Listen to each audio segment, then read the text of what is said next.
Hey guys, Professor Bill, Comic Book University, and Transformers Terminator, issue number 3. Dude, this is incredible. I've been saying this, I'm going to say it again still. This is probably the best thing that they are currently putting out at IDW, and there's a lot of good stuff being put out.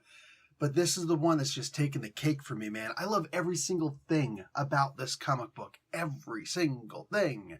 And I tried to find things wrong with it because even the English in it was just so precise. I'm looking, I was like, wait a second, that's so precise, it almost doesn't make sense. Like, it was that good. I got to the point where I was actually trying to find things wrong with it. I don't usually do that unless it's that concise. So, wow. Anyway, let's get talking about who made this comic book, and we'll break into some more.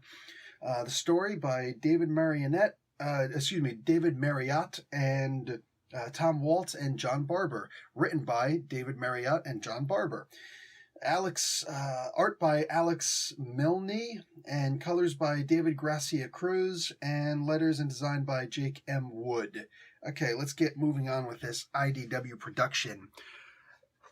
There's a comparison here made between Sarah Connor and RC, which I loved. Had to have been one of the highlights of this comic book, of an already incredible comic book, man. There are a bunch of lines said, some from Transformers the movie, some from outside, some that you might not even pick up on right away.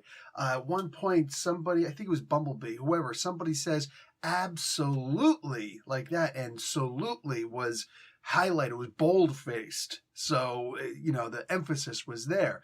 That actually comes from, I think it was Ironhide. Was that also in Transformers the movie? I forget. I think Prime said to Ironhide, let's go, or I need you guys to go to the moon and whatever, to the second moon to get energy, whatever. And he's like, absolutely. And trip to Earth.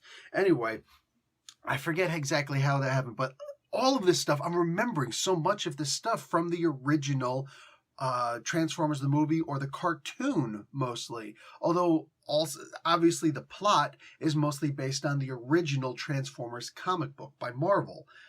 The love that's given is fantastic. There's also a lot of differences, too, like RC is here. Hello? That's not right.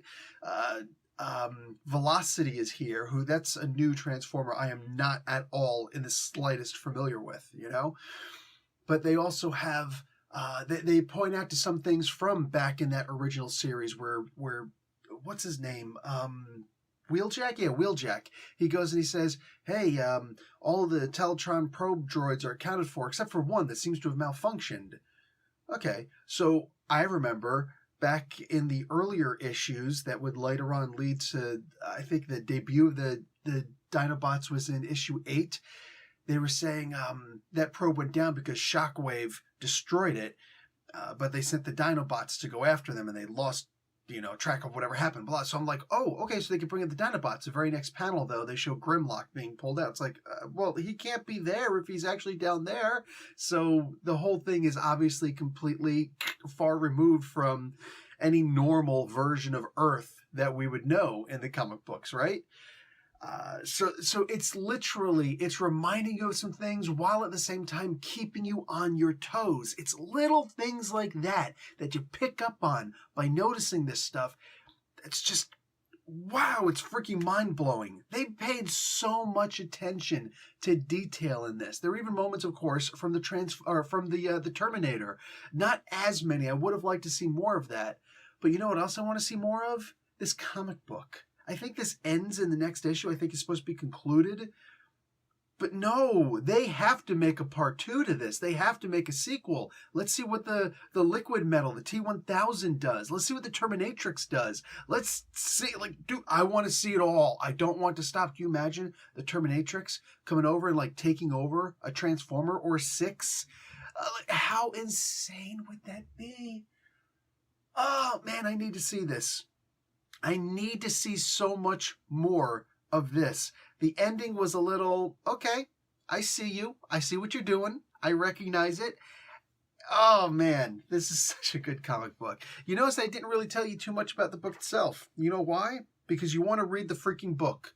That's what you want to do. All right? You want to stop listening to the silly review and just go and get the book. You want to get all of them. You want to read them. Don't even wait for the trade. Well, if you got, okay, whatever, it is what it is. But get this book, read this stuff because it's amazing. I'm out. Like the video, watch an ad. Professor Bill, Comic Book University. Class dismissed.